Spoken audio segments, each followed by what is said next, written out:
The village of Withertown was small and quiet, surrounded by an ancient, misty forest that even the elders avoided after dark.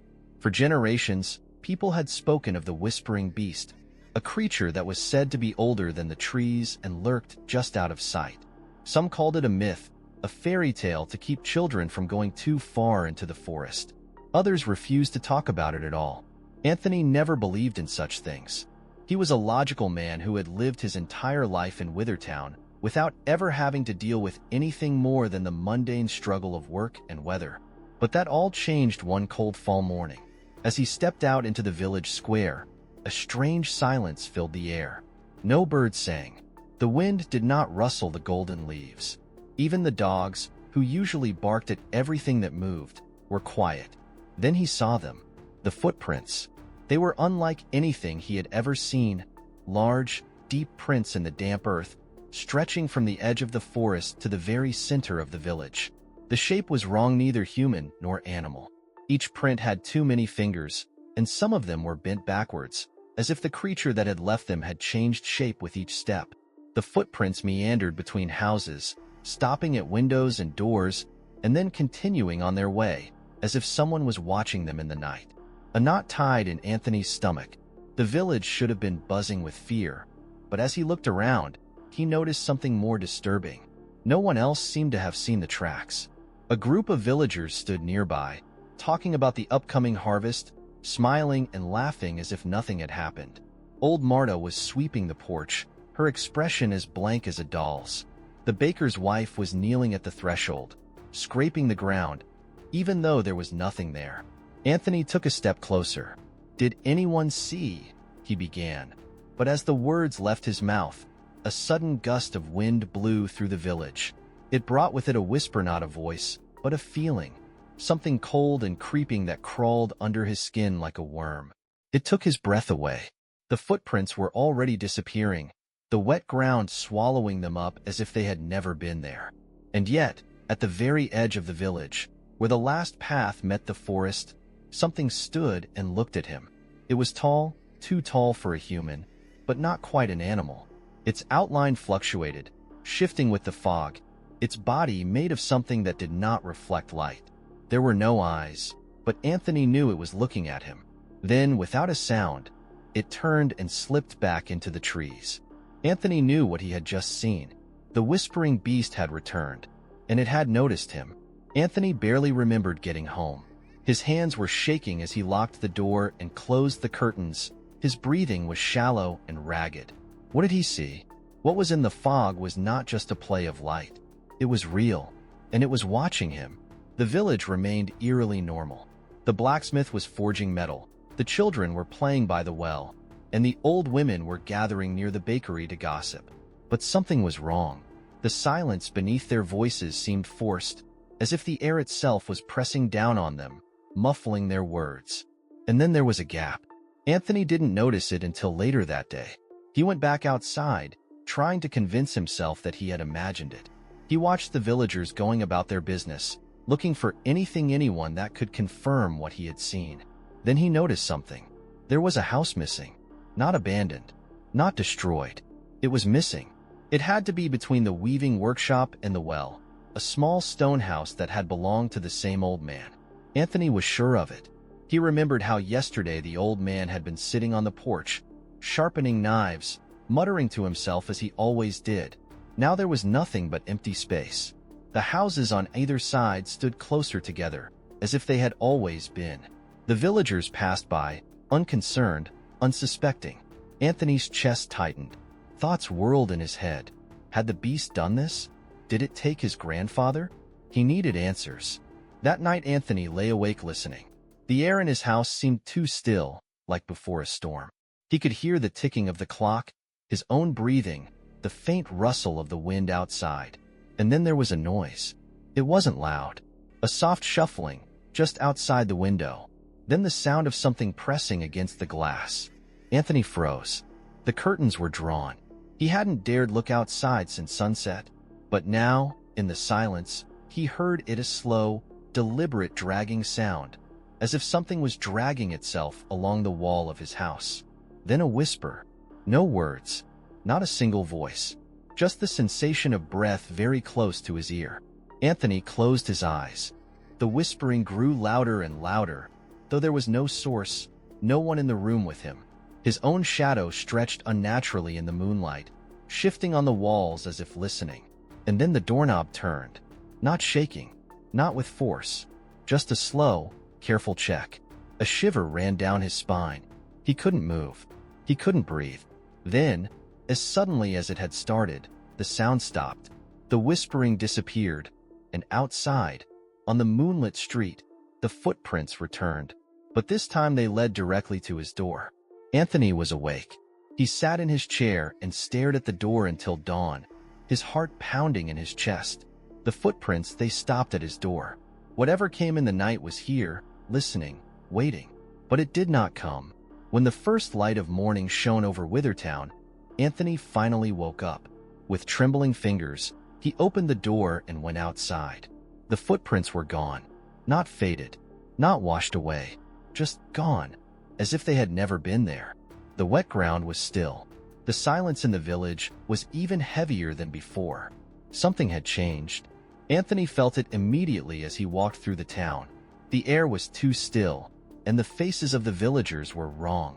Their expressions were the same as yesterday, distant, blank, but something was missing. Their names. Anthony's stomach twisted as he tried to recall them. The blacksmith, the baker's wife, the old women at the well. He knew them. He had talked to them over the years. But now their names did not come to mind. It was as if his memory had dried up, leaving only empty spaces. He walked out into the square, breathing heavily. "Good morning, Anthony."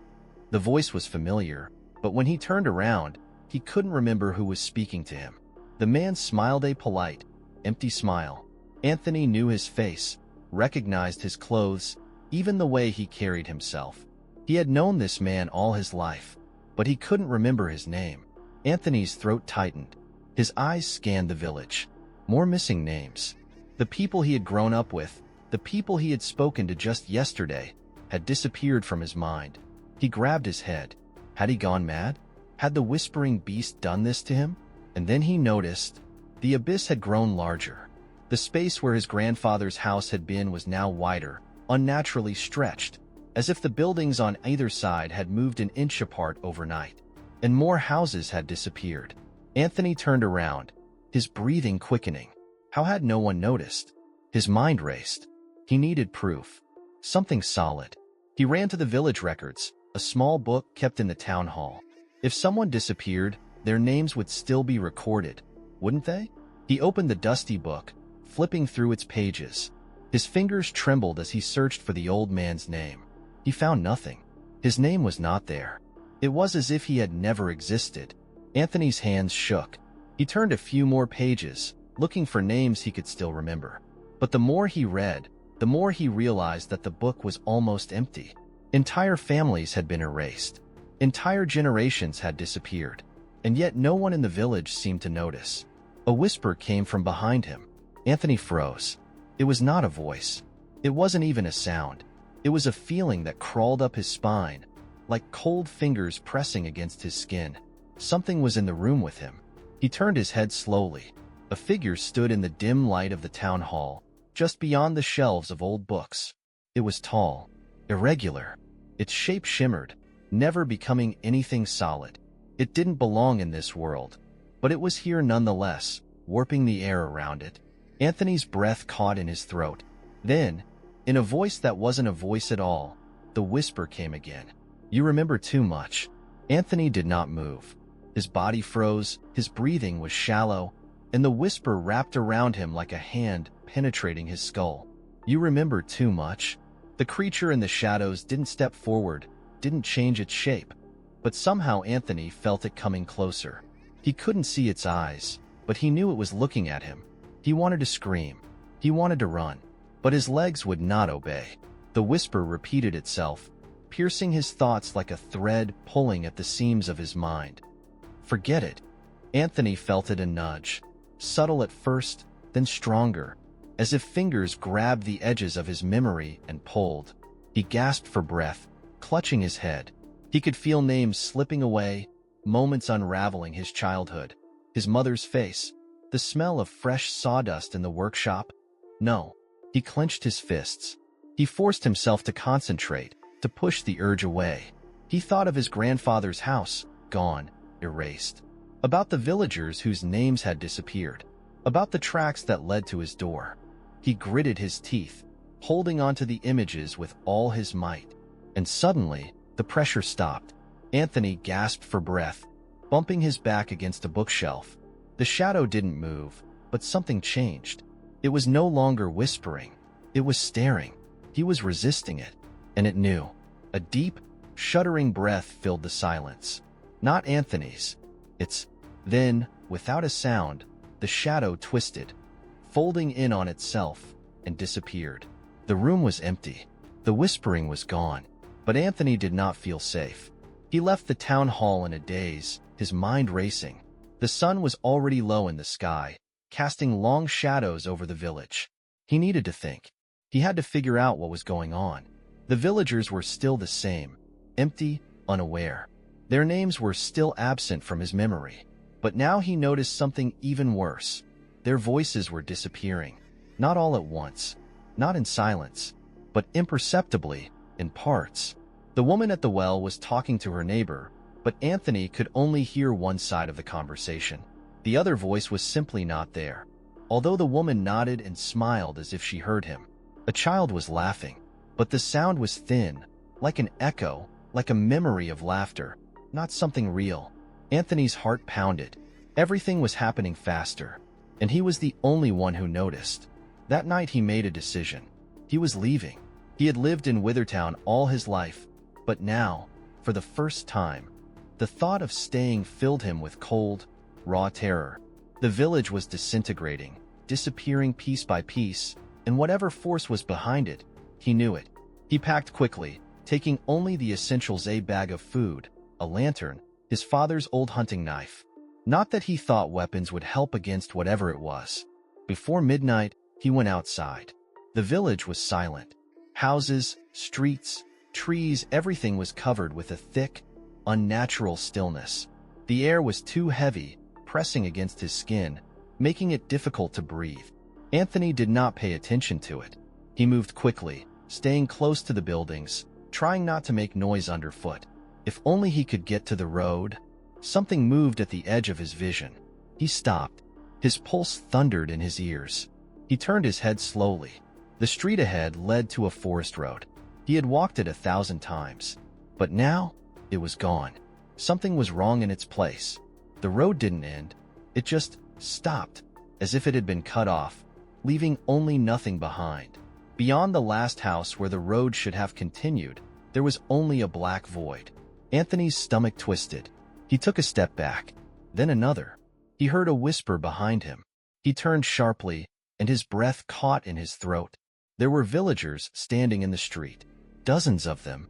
They stood motionless, silent, their faces blank, their eyes not quite right, not focused, not aware, just staring.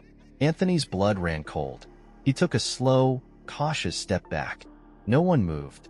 No one spoke. And then they all blinked at the same time. A wave of coldness pierced him. It was wrong, unnatural, as if they were all being controlled by the same invisible hand. Then, one by one, they turned their heads toward the forest. Anthony followed their gaze. And then, right on the tree line, something came out of the fog. It was tall. Its outlines changed, flickering like a shadow in the light of a fire. It did not walk.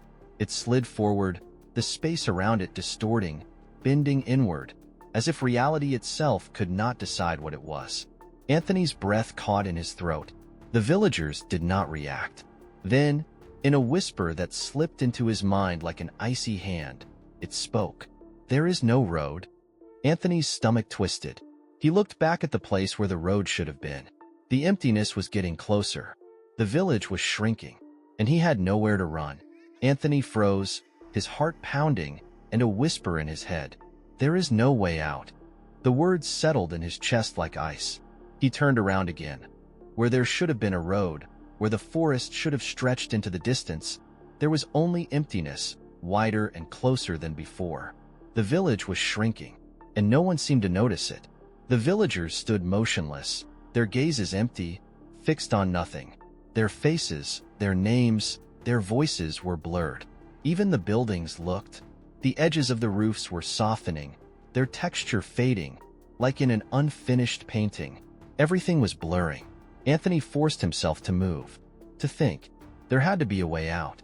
He turned to the beast. It stood at the edge of the forest, watching him, its shape shimmering between shapes that did not belong to it. It was not just a creature. It was something more, something huge. It had been whispering to the village for years, erasing its pieces, taking it apart, step by step. And now Anthony had seen too much. He will be next. Unless... His pulse quickened. He thought of his grandfather's house, which was gone, of names that were gone, of a road that was gone. Everything that had been forgotten was gone. But Anthony did not forget.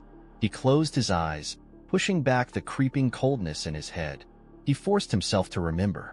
His grandfather's face, his voice, the rough texture of the stone house, the creak of the door. He said the name, and for the first time, the monster hesitated. Anthony felt it, an invisible tension, a pause in the unraveling silence. The village shuddered around him, the emptiness pulsing as if uncertain. The beast had power over what was forgotten, but Anthony remembered. He took a shaky breath and said another name. The baker's wife, the blacksmith's wife, the children playing by the well. Their names, their voices, their faces. The silence shuddered. The villagers blinked, their heads jerked slightly, as if waking from a dream. Some of them frowned, shifting in their seats, confusion flickering in their empty eyes. Anthony continued, naming everything he could. The well, the lantern-lit streets, the tavern at the far end of the square, the crooked oak tree near the school. The emptiness stopped expanding. The beast did not move. The shadows around him trembled, filled with something Anthony couldn't name. Fear? Anthony took a step forward. The beast twitched, its edges blurred, its shape flickered as it struggled to hold itself in place. Anthony said his name. The village tilted. The beast shuddered violently, the fog swirling around it, pulling it in. The whispering came again, but this time it was weaker, more fragmented, as if something was breaking. Anthony felt himself slipping away.